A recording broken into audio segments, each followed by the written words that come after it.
Hello friends, आज की इस क्लास में आपका स्वागत है। तो दोस्तों, राजस्थान के इतिहास में हमने जो मेवाड़ का इतिहास जो है कंप्लीट कर लिया था और उसका जो एक टेस्ट भी हमने लिया था, उस पर अच्छा रिस्पांस नहीं मिला है।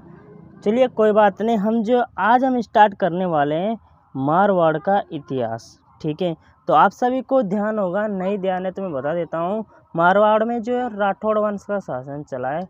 ठीक है, तो आज जो हम राठौड़ वंश के जो इतिहास के बारे में थोड़ा सा चर्चा करेंगे और अगली क्लास से हम जो है इनके शासकों का जो है क्रम वाइज जो अध्ययन करेंगे। ठीक है, पीडीएफ आप प्राप्त करना चाहते हो तो लिंक नीचे डिस्क्रिप्शन में।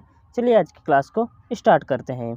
तो देखिएगा, राठौड़ों की जो मुख्य 3 रियासतें हैं राजस्थान में, जोधपुर, बीकानेर, किशनगढ़। और आपको ध्यान होगा जो है तीनों जो एक ही वंशीय है। ठीक है, राठौड़ वंश तो है लेकिन खानदान भी इनका एक ही है। ठीक है, हम बात करेंगे। देखिएगा, वास्तव में जो है राठौड़ वंश जो मारवाड़ की जो स्थापना की थी, वो जो किन्होंने की थी राठौड़ वंश की स्थापना, वो की थी राव चूंडा ने। ठीक है, लेकिन जो है मारवाड़ में भी 3 रियासतें बन गई थी, आपको ध्यान है, जोधपुर, बीकानेर, किशनगढ़। धीरे धीरे ये आगे बनती जाती है। स्टार्टिंग में मारवाड़ रहता है। पहले जो है जोधपुर की जो स्थापना होती है राव जोधा के द्वारा। ठीक है, 1459 में जो है जोधपुर की जो स्थापना की जाती है जोधा के द्वारा। ठीक है, फिर जो इनका जोधा का जो पुत्र है बीका, उन्होंने जो स्थापना की 1485 से 88 के बीच आखा तीज के दिन हुआ बीकानेर का निर्माण। ठीक है, फिर जो है आपने नाम सुना होगा मोटा राजा उदय सिंह। ठीक है, जिन्होंने जो अपनी पुत्री जगत गोसाई का विवाह अकबर के पुत्र जो हैं जहांगीर, उनसे जो है किया था, जिन्हें जोधाबाई भी कहा जाता है। ठीक है, जगत गोसाई जिनका नाम है, तो उनके जो पुत्र हैं मोटा राजा उदय सिंह के किशन सिंह। ठीक है, किशन सिंह, उन्होंने जो है 1612 में जो है किशनगढ़ की जो स्थापना की। ठीक है, जोधपुर की स्थापना 1459, 12 मई 1459। ठीक है, और 1485 से 88 के बीच है बीकानेर की स्थापना। ठीक है, बीकानेर की स्थापना 1485 से 88 आखा तीज के दिन। तो ये हाल ही के एग्जाम में जो आया हुआ है सीटीटी में, किस रियासत की जो स्थापना आखा तीज के दिन हुई। ठीक है, तो बीकानेर है। ठीक है, और 1612 जो किशनगढ़ की स्थापना होती है किशन सिंह के द्वारा, यानी ये एक ही वंशज है। पहले जोधपुर की स्थापना हुई है 59 में, फिर बीकानेर की, फिर किशनगढ़ की। ठीक है, तो चलिए इनकी जो उत्पत्ति के बारे में थोड़े जो इतिहासकारों के तथ्य हम पढ़ते हैं, क्या क्या इनके जो तथ्य आते हैं। ठीक है, तो देखिएगा, डॉक्टर गोपीनाथ शर्मा जो इतिहासकार है, उसने कहा कि राठौड़ों की उत्पत्ति जो है राष्ट्रकूट शब्द से हुई है, जो कि दक्षिण भारत की शुद्ध आर्य जाति है। ये ज़्यादातर जो है मोस्ट इम्पोर्टेंट ये लिया जाता है, मोस्ट इम्पोर्टेंट, कि राष्ट्रकूट शब्द से हुई है। ठीक है, राठौड़ों की उत्पत्ति ये जो है ज़्यादातर लिया जाता है। ठीक है, फिर राज रत्नाकर और भाटियों ने जो राठौड़ों को हिरण्यकश्यप की संतान कहा है। ठीक है, हिरण्यकश्यप की संतान राठौड़ों को किसने कहा है? राज रत्नाकर और भाटियों ने।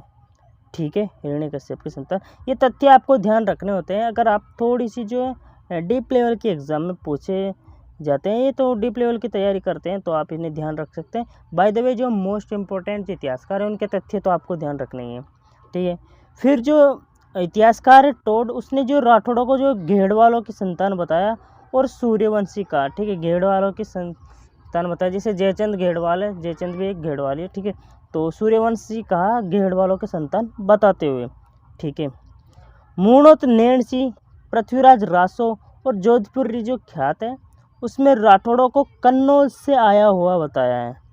ठीक है, मूणोत नैणसी, पृथ्वीराज रासो और जोधपुरी ख्यात में राठौड़ों को कन्नौज से आया हुआ बताया गया है। ठीक है, 1596 में राष्ट्रोड़ वंश महाकाव्य में, ठीक है, राठौड़ों की उत्पत्ति शिव के ऊपर जो चंद्रमा स्थित होता है उससे हुई बताया गया है राष्ट्रोड़ वंश महाकाव्य में।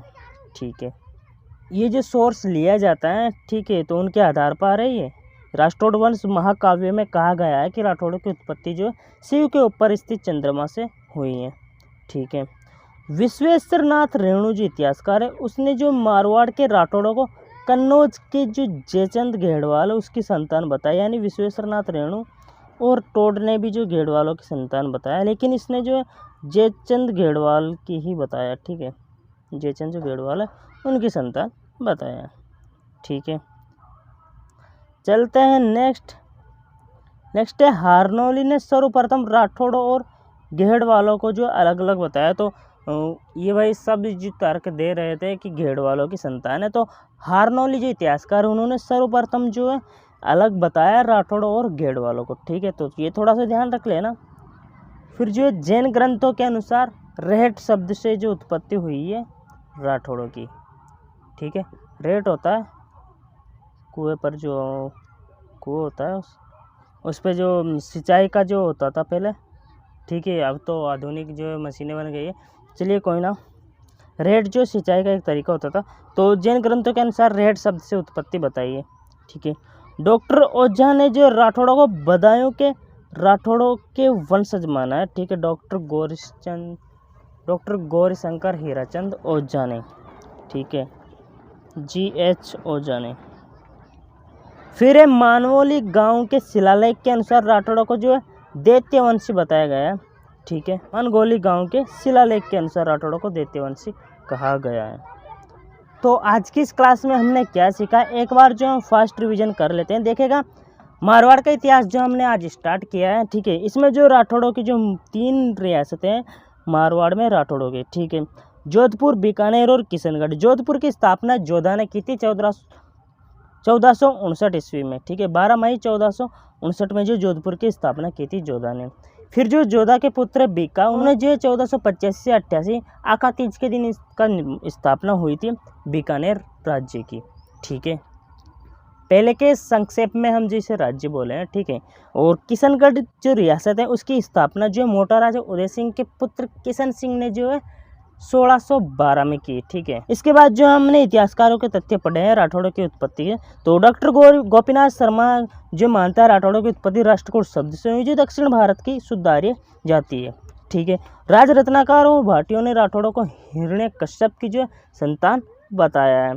ठीक है, फिर हमने पढ़ा कि टोड ने जो है राठौड़ों को घेड़वालों की संतान बताया और सूर्यवंशी कहा है। मुणोत, नैणसी, पृथ्वीराज, रासौर, जोधपुर ख्यात में राठौड़ों को कन्नौज से आया हुआ बताया, कन्नौज या बदायूं। ठीक है, 1596 में राष्ट्रोड वंश महाकाव्य में राठौड़ों की उत्पत्ति जो शिव के ऊपर जो स्थित होता है चंद्रमा उससे हुई, यह बताया गया है राष्ट्रोड वंश महाकाव्य में। ठीक है, ये पूछा जाता है एग्जाम में। ठीक है, इन्हें ध्यान रखना है, इसलिए मैंने केवल आज की क्लास में केवल राठौड़ वंश की उत्पत्ति के बारे में जो तथ्य है उन्हें ही बताया है। ठीक है, मैं विश्वेश्वरनाथ रेणु इतिहासकार, इसके अनुसार राठौड़ों की जो मारवाड़ के राठौड़ों को कन्नौज के जयचंद जो घेड़वाल और जयचंद घेड़वाल ये पृथ्वीराज थर्ड के जो समय का है। ठीक है, जिसने तराइन के युद्ध लड़े। फिर हारनौली ने सर्वप्रथम राठौड़ों और घेड़वालों को अलग अलग बताया। सभी जो तथ्य दे रहे हैं कि राठौड़ घेड़वालों की संतान है, हारनौली ने जो अलग अलग बताया। ठीक है, जैन ग्रंथों के अनुसार रेहट शब्द इससे जो उत्पत्ति हुई बताया जैन ग्रंथों में। डॉक्टर GH ओझा जो राठौड़ों को बदायूं के राठौड़ों के वंशज मानते हैं। ठीक है, मनगोली गांव के शिलालेख के अनुसार राठौड़ों को दैत्यवंशी कहा है। तो आज की क्लास में ये पढ़ा हमने। ठीक, कल हम जो स्टार्ट करेंगे राव सिंहा जो है मारवाड़ के जो आदि पुरुष है। ठीक है, मारवाड़ राठौड़ वंश के। ठीक है, तो आई होप ये क्लास आपको अच्छी लगी होगी, देन इसको लाइक ज़रूर करना। मिलते हैं नेक्स्ट क्लास में, तब तक के लिए जय हिंद, वंदे मातरम, take care and keep supporting us.